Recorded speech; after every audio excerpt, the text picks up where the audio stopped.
நீரிழிவு நோயின் அடிப்படைகளை புரிந்து கொள்ளுதல். ஒரு விரிவான வழிகாட்டி எங்கள் சேனலுக்கு வரவேற்கிறோம். இன்று நீரிழிவு நோயின் அடிப்படைகளை ஆராய்வோம். அது என்ன? வகைகள் மற்றும் அதை எவ்வாறு திறம்பட நிர்வகிப்பது. நீரிழிவு என்பது ஒரு நாள்பட்ட நிலையாகும். இது உடல் குளுக்கோஸை திறம்பட செயலாக்க முடியாத போது ஏற்படுகிறது. இது உயர் இரத்த சர்க்கரை அளவுகளுக்கு வழிவகுக்கிறது. நீரிழிவு நோயில் 3 முக்கிய வகைகள் உள்ளன. வகை 1 நீரிழிவு நோய். கணையம் இன்சுலின் சிறிதளவு அல்லது உற்பத்தி செய்யாத ஒரு நாள்பட்ட நிலை. வகை 2 நீரிழிவு நோய். மிகவும் பொதுவான வகை. பெரும்பாலும் வாழ்க்கை முறை காரணிகளுடன் இணைக்கப்பட்டுள்ளது. உடல் இன்சுலினை எதிர்க்கும்.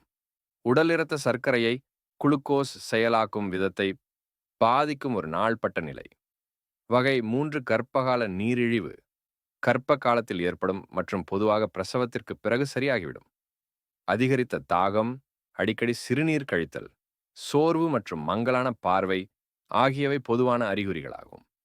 ஆரம்பகால நோயறிதலுக்கு இந்த அறிகுறிகளை அறிந்து கொள்வது மிகவும் முக்கியம். நீரிழிவை கையாளும் விதம். ஆரோக்கியமான உணவு. சமச்சீர் உணவு, குறைந்த மாவு சத்து மற்றும் அதிக நார்ச்சத்து. வழக்கமான உடற்பயிற்சி. பெரும்பாலான நாட்களில் குறைந்தபட்சம் 30 நிமிடங்கள் மிதமான செயல்பாடுகளை மேற்கொள்ளுங்கள். இரத்த சர்க்கரை அளவை கண்காணித்தல். உங்கள் மருத்துவரின் ஆலோசனையின்படி உங்கள் குளுக்கோஸ் அளவை கண்காணிக்கவும். மருந்துகள். உங்கள் சுகாதார வழங்குநரின் பரிந்துரைகளை பின்பற்றவும். உங்கள் ஆரோக்கியத்தை கண்காணிக்கவும், தேவைக்கேற்ப உங்கள் நிர்வாகத் திட்டத்தை சரிசெய்யவும் வழக்கமான சோதனைகள் அவசியம். இந்த பயணத்தில் நீங்கள் தனியாக இல்லை என்பதை நினைவில் கொள்ளுங்கள். சுகாதார வல்லுநர்கள், குடும்பம் மற்றும் நீரிழிவு சமூகங்களின் ஆதரவை பெறுங்கள்.